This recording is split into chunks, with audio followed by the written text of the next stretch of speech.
Kebetulan di zamannya Pak Prabowo ini, dia kayaknya sih ya memang butuh kurang lebih 109 orang lah buat masuk ke kabinetnya dia. Walaupun itu dibagi-bagi lagi, Cel. Kabinetnya Prabowo dan juga Gibran Rakabuming Raka yang dinamain tadi Kabinet Merah Putih itu kurang lebih ada 109 orang. 48-nya itu menteri, 56-nya itu wakil menteri, dan 5 itu kepala badan. Kalau misalnya dilihat lagi nih dari komposisi kan sebenarnya pertanyaannya, terus jangan-jangan cuman bagi-bagi kue doang nih, karena kemarin juga koalisi Indonesia Maju itu kan gede banget gitu, hampir semua partai politik tuh masuk, kecuali misalnya yang di parlemen PDI Perjuangan tuh nggak masuk. Ya ketakutan itu ada, karena kalau kita lihat perbandingannya aja, Cel, nih misalnya komposisi parpol di kabinet Prabowo Subianto dan juga Gibran Rakabuming Raka, Golkar tuh dapat paling banyak, ada 8 kursi menteri dan 3 wakil menteri. Gerindra, partai asalnya Prabowo Subianto, ini tuh dapat 5 menteri,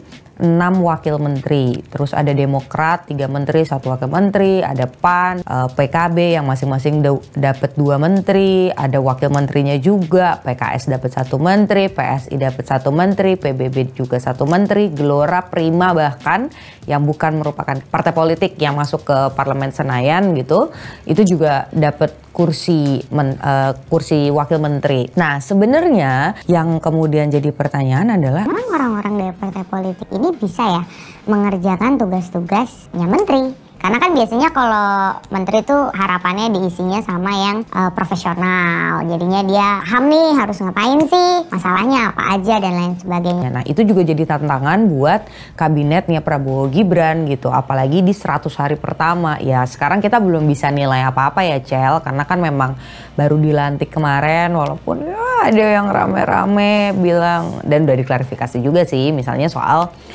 Yusril, Menko Hukum dan HAM, yang malah bilang bahwa 98 itu bukan pelanggaran HAM, walaupun dia maksudnya itu konteks pertanyaannya waktu itu adalah mempertanyakan itu masuk genosida atau enggak. Terus juga misalnya yang rame tuh soal belum apa-apa baru 1 hari udah keluar nih kop Kementerian Desa yang ngundang buat acara pribadi gitu. Nah yang kayak gitu-gitu tuh, ini apa yang kemudian jadi pertanyaan. Tapi ya itulah PR-nya Prabowo dan juga dibantu sama Gibran Rakabuming Raka yang jadi wakilnya untuk memastikan kalau kabinet ini bisa berjalan meskipun jumlahnya paling banyak dibandingkan yang sebelum-sebelumnya, itu ya tetap bisa berjalan. Dan ya kurang lebih mereka punya tahap 1 tuh berpikir dan juga harus mulai bekerja itu sampai 100 hari ke depan gitu. Kita bisa lihat gimana.